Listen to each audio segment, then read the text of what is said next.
মাহিদুল ইসলাম অঙ্কন, তার জন্য আজকে একটা বিশেষ দিন, ওয়ানডে অভিষেক, ওয়ানডে ক্যাপটা অলরেডি মাথায়। কতটা বিশেষ ছিল এই অভিষেকের দিন? যাওয়ার আগে কি একটু নার্ভাস ছিলেন কিনা?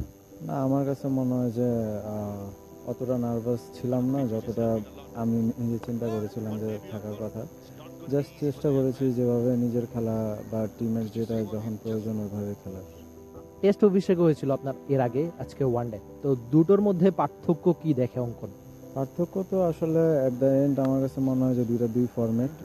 স্টিল আমার কাছে মনে হয় যে আমার জন্য আমি লাকি যে আমাদের হোম গ্রাউন্ডে খেলা হচ্ছে। ডেবুও চিটাগাংয়ে ছিল, তো তার জন্য হয়তো বা কন্ডিশনের দিক দিয়ে অনেক ইজি ছিল আমার জন্য, কিন্তু স্টিল আমি মনে করি যে আরও অনেক ভালো করা যাবে। যখন টিম থেকে আপনাকে জানানো হলো যে আপনার ডেবু হবে, আপনি প্রথম ওয়ানডেটা খেলবেন প্রথমবারের মতো দেশের মাটিতে, কাকে জানিয়েছেন বা মা বাবার সঙ্গে কি কথা হয়েছে, বা সব মিলিয়ে আমি একটু ফ্যামিলির রিঅ্যাকশন, আপনার রিঅ্যাকশনটা শুনতে চাচ্ছি। সব মশার বিরুদ্ধে সুরক্ষা দিতে এলো বসুন্ধরা এক্সট্রিম অ্যারোসল, মশার বিরুদ্ধে এক্সট্রিম সুরক্ষা। আমার কাছে মনে হয় যে আমি আমাদের লেফটেন্যান্ট তানভীর ভাইয়ের সাথেই ছিলাম, তখন আসলে জানতে পারি। কিন্তু আমার কাছে মনে হয় যে আমার বাসায় বললেও মনে হয় যে আরও বেশি টেনশন করবে, তার জন্য আসলে এরকমভাবে বলা হয়নি। কিন্তু সবাই আসছিল খেলা দেখতে, তো তারা হয়তো ফিল করছে যে আমি খেলবো, বাট জাস্ট নর্মাল থাকার চেষ্টা করেছি। ম্যাচ শেষে কথা হয়েছে কিনা? না, এখনো আমার কথা হয়নি, জাস্ট আমরা সবাই ফ্রেশ হলাম, তো ইনশাল্লাহ কথা হবে। সব মিলিয়ে আপনি 40 পেরিয়েছেন, আজকে 50 না করার একটা আক্ষেপ আছে কিনা? যেহেতু অভিষেকে বাংলাদেশে এর আগে খুব সম্ভবত 4 জন ব্যাটার 50 পেয়েছিলেন, তো সব মিলিয়ে 50 না পাওয়ার একটা আক্ষেপ আছে কিনা অঙ্কন? আমার কাছে মনে হয় যে অ্যাজ এ ব্যাটার হিসেবে আমি এতক্ষণ ব্যাটিং করে ফিনিশ না করে আসাটা এটা কখনোই ভালো না। অ্যাজ এ প্লেয়ার হিসাবে আমার কাছে মনে হয় যে নেক্সট যখনই আমার এসব অপরচুনিটি আসবে আমার অবশ্যই ফিনিশ করে আসা উচিত। আর অ্যাজ এ ইন্ডিভিজুয়ালি মনে হয় না যে আসলে এই লেভেলে এসে মাইলস্টোন অনেক বড় ফ্যাক্ট, রাদার দেন আমরা টিম জিততে পারছি নাকি ওটা ইম্পর্টেন্ট।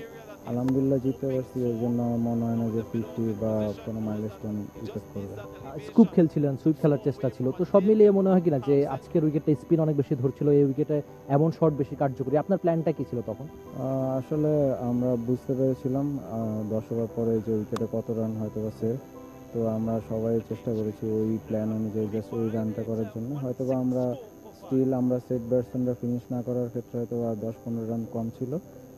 আর মনে হয় যে উইকেটে গিয়ে বা এখান থেকে বসে খেলা দেখে মনে হচ্ছিল যে যেসব শট এখানে প্রেফারেবল ওইসব শটই বেশি নিজেকে ব্যাক করা, রাদার দেন আমার যে স্ট্রেংথ, ওই স্ট্রেংথে হয়তো বা আজকের উইকেটে ওইখানে প্রেফারেবল না, কিন্তু চেষ্টা করেছি যেটা প্রেফার ওইটাই খেলার। থ্যাংক ইউ সো মাচ, সামনের জন্য অনেক বেশি শুভকামনা। নেক্সট ইন্টারভিউ কিন্তু সেঞ্চুরির পর নিব। Best of luck. অঙ্কন ছিলেন টি স্পোর্টসের সঙ্গে, জানালেন নিজের আশার কথা, স্বপ্নের কথা, অভিষেকটা রাঙাতে চাইলেন তিনি, 46 রানের দারুণ একটা ইনিংস খেললেন, তবে সব মিলিয়ে যেভাবে উচ্ছ্বাসটা প্রকাশ করলেন, নিশ্চয়ই তিনি সামনে আরও ভালো ইনিংস খেলবেন, সে আশা আপনি করতেই পারেন। Rifat Imil, T sports, Dhaka. For more updates, subscribe to our YouTube channel and click on the bell icon. Follow us on Facebook and Instagram. Download T-Sports app to enjoy exciting games and highlights. Visit tsports.com.